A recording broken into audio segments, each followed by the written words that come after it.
poderia contar, porque a gente precisa confiar, né? A gente precisa ter pessoas ao nosso lado que realmente acreditem, que se comprometam, né, com essa causa. Então, porque é muito difícil. Mas a gente já caminhou muito, né? Se a gente for falar que a nossa LBI, né, nossa Lei Brasileira de Inclusão é de 2015, em termos de políticas públicas, 10 anos, né, não é tanta coisa assim, né? Eu falo que ainda é pouco para políticas públicas. Então, às vezes, a gente tem, né, com a nossa ansiedade do dia a dia, às vezes eu escuto muito falar, né, assim, mas não está indo. Eu falo, gente, nós já caminhamos, e caminhamos muito, né, enquanto sociedade, mas precisamos caminhar mais, né? Esse é o fato, né? Mas hoje nós trouxemos, né, aqui, né, a gente sabe que tem algumas pessoas, né, algumas gestoras que estão iniciando, né, na educação infantil, né, nas pré-escolas, que estão iniciando como gestoras, né? Eu estou iniciando agora como gestora do DAI, mas, né, sempre já estou na rede há quase 20 anos, como orientadora pedagógica e professora, né, P2 da rede também, né? Então, assim, foi um caminhar, né, nesse processo. E nesse caminhar, eu verdadeiramente me apaixonei pela educação especial, né? Então, comecei as minhas especializações nessa área, principalmente em autismo, né? E estou caminhando. E espero poder contribuir com vocês, trocar muito, que vocês troquem também muito conosco, né, no nosso departamento, tá bom? Então, o nosso departamento, como a Luciana falou, né, se mudou no Departamento de Acessibilidade, Inclusão Educacional, o DAI, né? Mas quando a gente liga, a gente fala educação especial, né? Que aí fica mais fácil, mas a gente, né? Nós, na verdade, devido às demandas, né? E de tantas as necessidades, né? A importância também, né, da educação especial. Nós éramos uma coordenadoria, né? Eu ainda, quando eu comecei lá, né, nós ainda éramos coordenadoria e agora nós somos um departamento, porque a gente sabe que as demandas são imensas, né? Então, esse encontro formativo, né? Então, quais são os objetivos? Nós vamos apresentar, né, o DAI, né? Nós fazemos parte da Subsecretaria Pedagógica, né, da Secretaria Municipal de Educação. Vamos também pontuar algumas orientações, né, do DAI para 2025, né? Algumas que vocês já conhecem, algumas outras que nós fomos construindo, porque a gente constrói, né? A gente ainda está na educação especial a todo dia, né? É algo novo e a gente enfrenta o desafio e constrói algo, né, relacionado. São muitas documentações. Nós estamos tem aproximadamente 2 anos que nós estamos construindo o nosso manual da educação especial, né? Nós estamos com quase 300 páginas de tanto, né, normativa, IEA, IE classe especial. Então, nós estamos construindo todas as documentações que já existem, outras estamos reavaliando, né, da nossa rede, porque a todo momento, né, a gente tem as pesquisas, as evidências científicas e nós nos atualizamos, né, frente a isso. E também nós vamos falar um pouquinho sobre as atribuições dos agentes de apoio à inclusão, tá?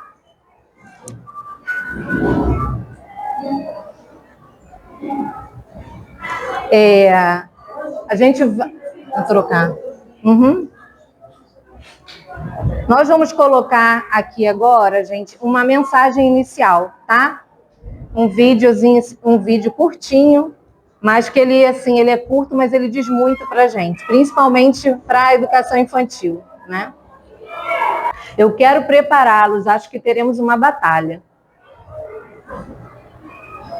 Está me dizendo que meu filho está fora da curva. Por que não criar uma curva que abarque todas as crianças?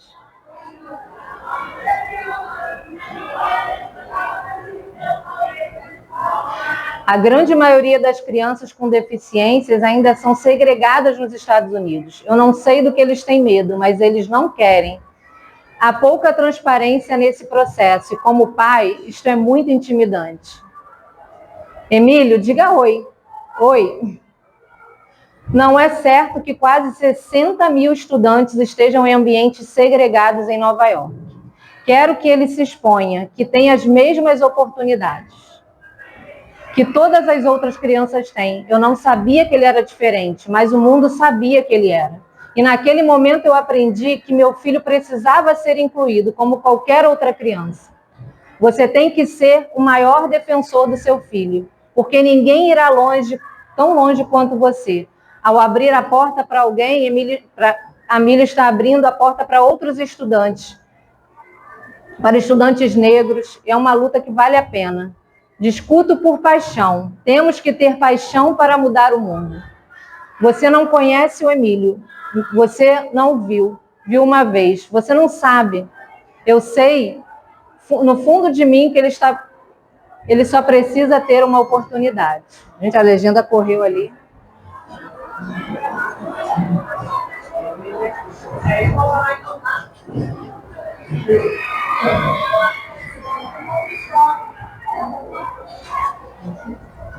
Quando nós, né, pensamos nesse vídeo, né, num primeiro momento, assim, não é tudo a gente pensando, né, enquanto escola, né, enquanto família, né, dessas crianças, quem está, né, nessa posição. Por exemplo, eu tenho um irmão que é autista, né, que foi assim tardiamente diagnóstico adulto, porque na época, né, nós não tínhamos, né, estudos, né, sobre esse tema, era muito pouco, né? Então ele foi diagnosticado enquanto adulto, né? Ele é um nível que foi camuflado pelas altas habilidades, né? Porque quando a gente tem a dupla excepcionalidade, né? Isso aí muitas vezes acontece. Então ele é um autista com altas habilidades, né? E aí a gente muitas vezes, até hoje a gente escuta falar assim, é leve, né? Aí a gente pergunta assim, é leve para quem, né? É leve para quem? Porque o diferente, né? Quando alguém é diferente, que causa tudo o novo, ele causa esse estranhamento, né? Mas o que acontece é que muitas vezes a gente, no decorrer, né, do nosso dia a dia, naquela correria, a gente sabe que tem ali, a gente tem os alunos públicos da educação especial e a gente tem, né, outros alunos, e aí a gente bota assim, o aluno público da educação especial e são os outros alunos, porque são tantos, não, são todos eles são, né? Todos eles são bebês, crianças, adolescentes. Então, quando a gente trouxe também esse vídeo, a gente tem aqui uma realidade de um outro país, dos Estados Unidos. E muitas vezes a gente pode pensar, a gente escuta falar, porque é Brasil. Ah, porque no Brasil. Ah, porque... Não, gente, lá fora, né, a gente faz até muitos estudos, né, relacionados, né, a pesquisas científicas, né, no exterior, e a gente vê muitos países, né, da Europa, né, dos Estados Unidos mesmo, aqui, né, no nosso mesmo continente, né, e que ainda segregam e segregam muito, né? Então, a gente, quando olha, a gente vê o quanto, muitas vezes a gente pode pensar que não, mas o quanto a gente caminhou. A gente sabe das dificuldades do nosso dia a dia, né? A gente sabe muitas vezes da falta de recursos, tudo isso, né? Mas o segregar, né, é uma coisa que impacta muito, né? E que ali está, através dessa segregação, quais são, né, os conceitos que estão incutidos ali naquela segregação, né? Como isso é visto. Então, quando a gente fala em oportunidades, é que todos tenham a mesma oportunidade, é isso que a gente está falando. A gente sabe que vai ser diferente, todos são diferentes, né? Todos nós somos diferentes. Aprendemos de forma diferente, somos pessoas diferentes, né? Temos experiências de vida diferentes, né? Mas todos nós, apesar de nossas dificuldades, temos os nossos potenciais também. E a gente, muitas vezes, né, se prende, né? A gente fala muito ao laudo, né? É um laudo, é um diagnóstico. Mas existe uma criança por trás desse laudo, né? Existe um adolescente, um bebê por trás desse laudo. Existe uma pessoa ali com seus direitos por trás desse laudo. Então, as pessoas, nós não somos, né, laudos, nós somos pessoas. né? E isso faz toda a diferença, né? Esse olhar sensível, a empatia. E às vezes nós recebemos, né, no departamento, assim como vocês na escola também, né, na creche, até mesmo famílias muito reativas, né? E aí se colocando naquela posição ali de enfrentamento.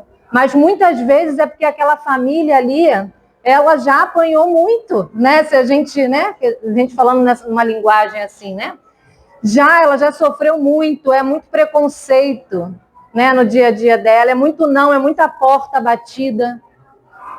E a gente está ali, a gente precisa, né? E a gente, às vezes, também com as nossas angústias do dia a dia, né? Com todo o trabalho, com toda a carga que a gente tem, né? Não só de trabalho, mas de casa, de tudo na nossa vida, né? Tão corrida, a gente também tem, né? As nossas dificuldades também. Mas a gente procurar, né? Ter essa visão, né? Esse olhar, né, empático. Tanto o Rubem Alves fala, né, desse olhar das sensibilidades, né, sem a qual a gente não consegue, né, pensar em educação. Bom? Alguém quer falar algo, gente, sobre o vídeo? A gente está com um tempinho curtinho, mas se alguém quiser se colocar, tá bom?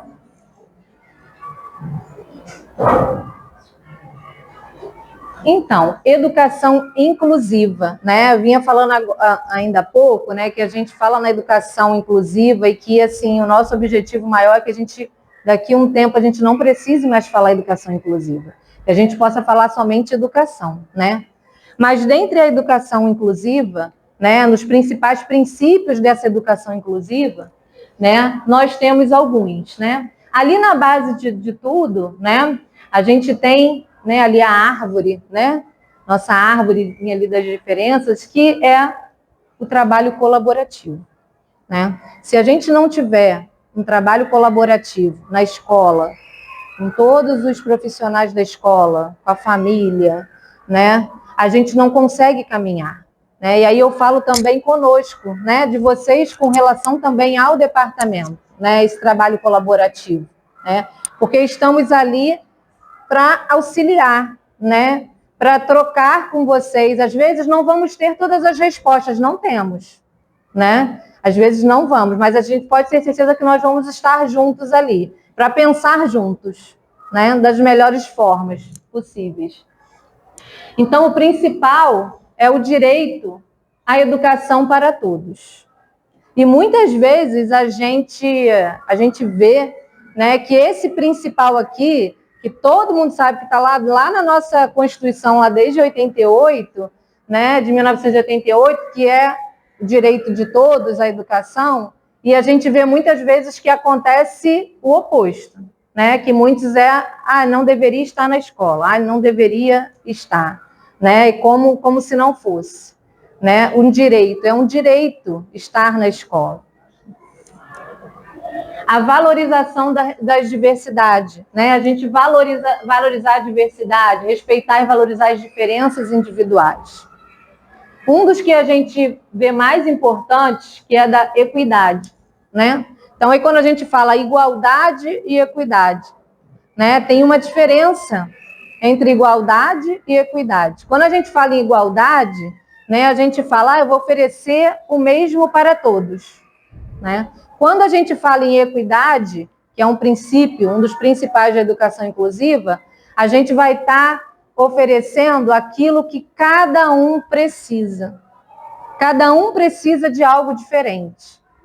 Todos nós precisamos de algo para aprender, para nos desenvolvermos, mas cada um precisa de algo diferente. Então, assim, não é eu oferecer o mesmo para todos. Eu tenho que oferecer aquilo que cada um precisa, né? E aí, quando a gente pensa na equidade, né, de oferecer, né, o que cada um precisa, de acordo com as suas necessidades, e principalmente, que muitas vezes a gente vê mais as dificuldades e não vê as potencialidades. Todos nós temos potencialidades, né? Qualquer um de nós, independentemente, né, estudante público da educação especial. Meu nome é Raquel também, eu estou ali no DAI, principalmente com o programa de DI, e também estou atuando com a Silvia na educação parental. E eu queria só dar uma palavrinha, porque assim, esse programa, esse projeto está sendo muito enriquecedor.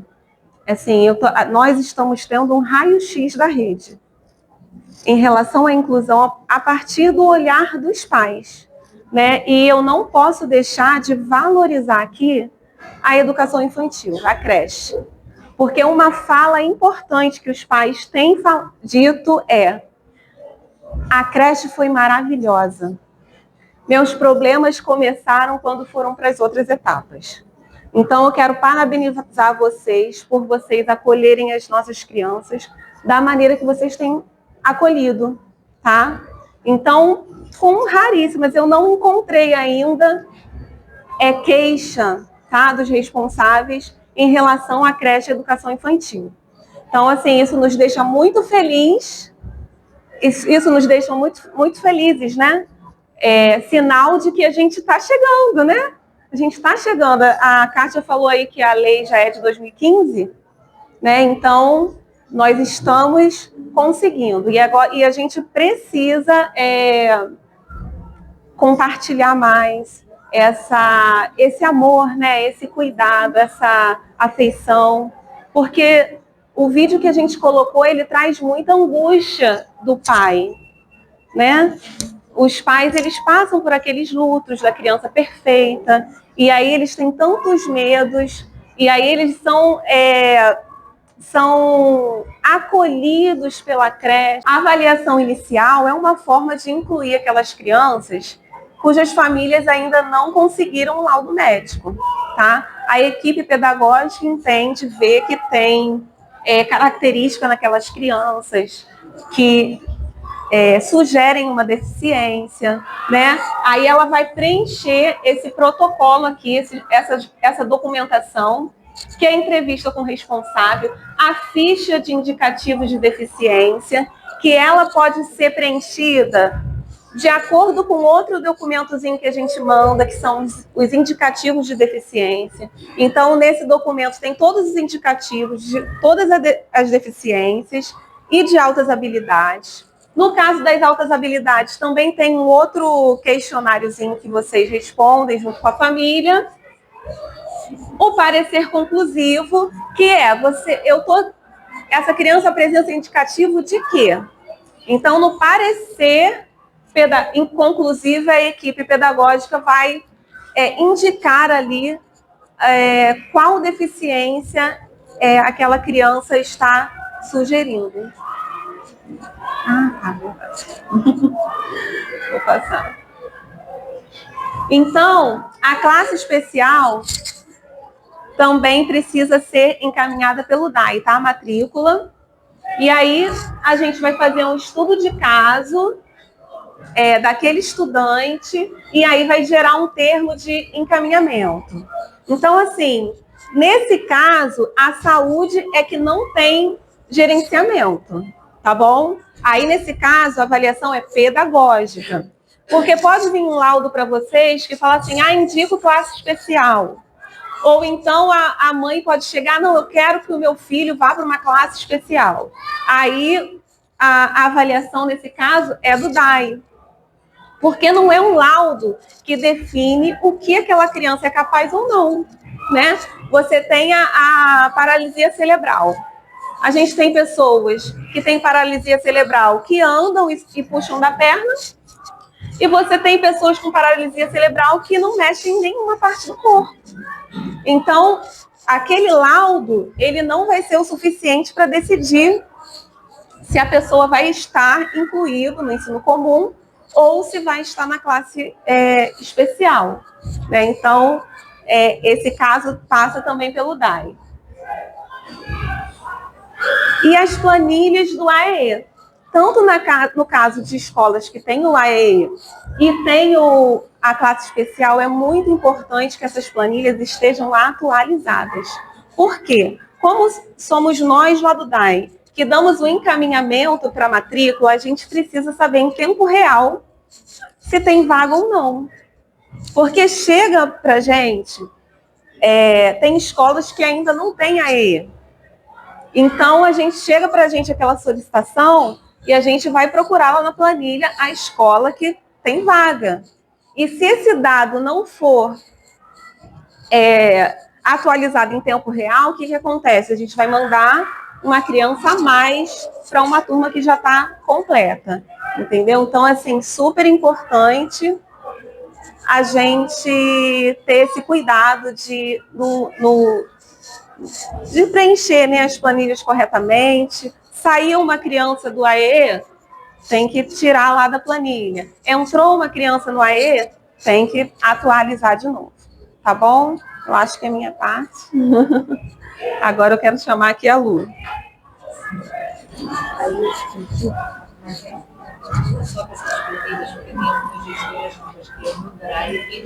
Ah, tá. Falando, tem um drive. A gente manda o link, né, pelo e-mail da escola, e aí vocês têm acesso ao drive do DAI, tá? É ali que vocês preenchem essas planilhas. Pode. Na sua fala, eu tive você questiona que não acredite essas crianças com deficiência são muito bem atendidas. Quando elas vão se tornar locais, né, e outras modalidades, há essa exclusão. Eu peço... Não necessariamente, em alguns casos. Mas a maioria, inclusive, às vezes, até a dificuldade da gente, como gestor,